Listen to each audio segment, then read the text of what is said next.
guys, welcome to the Being Beautifully Honest podcast and channel. Thanks for being here, being subbed. If you're not, hit the button. And if you're listening on YouTube, hit that like. It's like walking in the room, hitting that light switch. Let's brighten up the place and get into this conversation.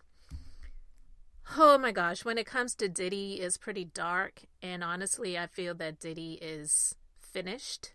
I just don't feel that there's any coming back for him in a professional capacity in entertainment in the public eye.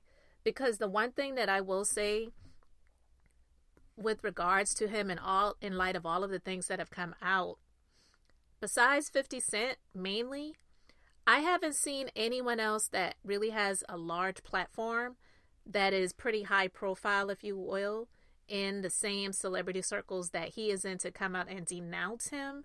But we also, or at least I can say, I haven't heard anyone that has come out to speak in favor of him either, or to say this isn't the Sean Combs that I know or knew, or the Diddy or the Love or the Puff Daddy or whatever that I know or have known.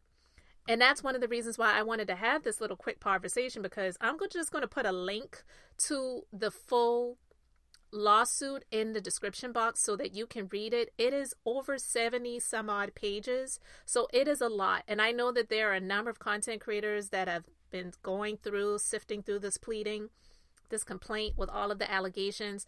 One, I don't have time to do that. Two, I don't want to do that.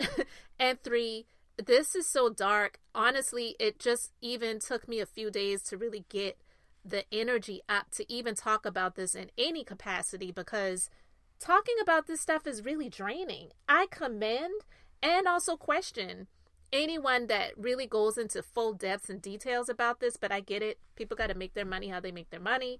I don't do this for a living, so hats off to you if that's what you do. I'm not knocking anybody. I'm just saying, even for myself, who does not do stuff like this full time or aspire to do it full time, even if I did, I couldn't see myself sitting and talking about stuff like this a lot, because this is just really heavy. It is energy draining, and I can't even understand what type of life and lifestyle people really aspire to live, to be in a world where this is the type of stuff that they do all the time. Like literally sex, drugs, and this lascivious, if you will, life. And that's what this is. So what I wanted to just talk about a little bit is Rodney, lilrod as he's known, Jones, the plaintiff in this lawsuit. He is from the Windy City, Chi-Town. He was born and raised in Chicago, Illinois. Mr. Jones is the second oldest son and fourth child out of 9 siblings. Mr. Jones comes from a long line of gospel music influencers. Mr. Jones started playing instruments at the age of 5. He began playing drums in church, and at the age of 13, he picked up playing the guitar. From 13 to present day, Mr. Jones has taught himself to play over 13 instruments. Mr. Jones is considered a musical prodigy.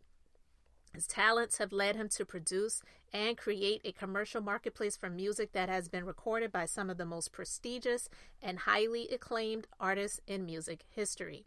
Throughout the duration of his career, Mr. Jones has worked the South Side of Chicago music scene, playing with the following legendary greats: Georgia Mass Choir, Donald Lawrence, the Clark Sisters, and Smokey Norfolk. So these are all gospel artists, all right? And I'm about to get to my point, because again, I don't want to spend too much time on this and make this very long. On or about August 2022, Mr. Jones received a call from Mr. Combs requesting that he produce several songs on a rhythm and blues album titled The Love Album, Off the Grid. Mr. Jones agreed, and his life has been detrimentally impacted ever since. From September 2022 to November 2023, which is not very long ago, Mr. Jones produced 9 songs on Mr. Combs' Love album. Mr. Jones lived with Mr. Combs for months at a time, spending holidays, birthdays, and missing major family events. Mr. Jones resided at Mr. Combs' residence located in LA, New York City, and Miami. Mr. Jones also spent several weeks on a yacht rented by Mr. Combs in the U.S. Virgin Islands. Throughout his time with Mr. Combs, Mr. Jones witnessed, experienced, and endured many things that went far beyond his role as a producer on the Love album. The claims raised in this complaint have been corroborated through witness statements, video/audio recordings, and images that Mr. Jones has in his possession. Mr. Combs required Mr. Jones to record him constantly. On several occasions, Mr. Combs took Mr. Jones' cell phone and began recording himself. As a result, Mr. Jones has secured hundreds of hours of footage and audio recordings of Mr. Combs, his staff, and his guests engaging in serious illegal activity. So not just the lascivious stuff, but illegal activity.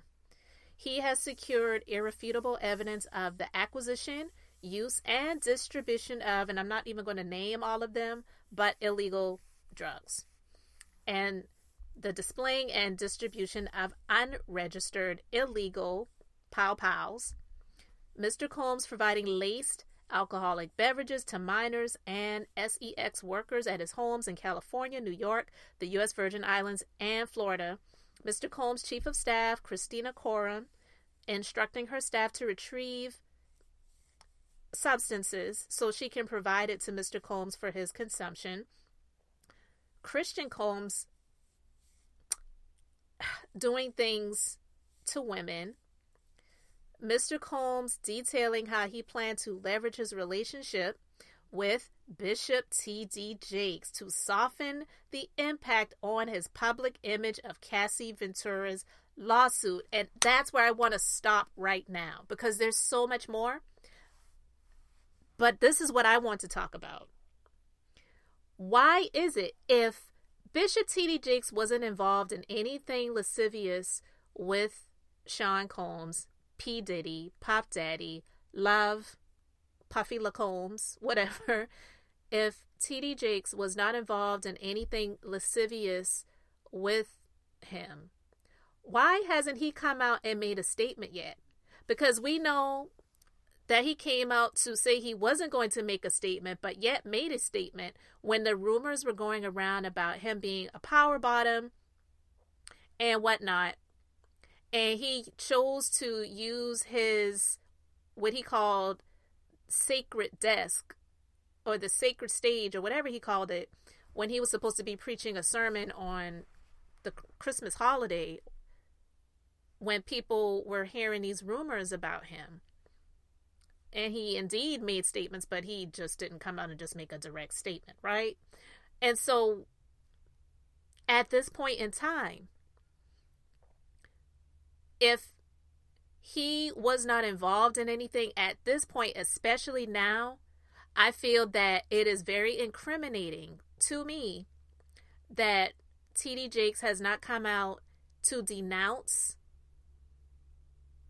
and to distance himself from Sean Combs. I don't care about him talking about he was a mentor. I already did a conversation talking about that before, where I felt like if he was a mentor, he was a terrible mentor, because it means that you either have horrible influence and you have done nothing to direct this person who is going down this destructive path to help them to turn and to do things differently in their lives, and to repent and to wrong those he's wrong, to make things right with them. But no, he was defiant, and that's why Cassie's lawsuit came to light and came public, because she was trying to settle behind closed doors, and he was so defiant, and that he didn't feel like she deserved anything, or she didn't deserve what she was asking for, so she brought it public, and then he settled within 24 hours or less, right? And so even then, he should have come out to denounce, because yeah, he may have made a statement through his attorney to say, just because we settled, it doesn't mean that we've admitted any guilt or anything.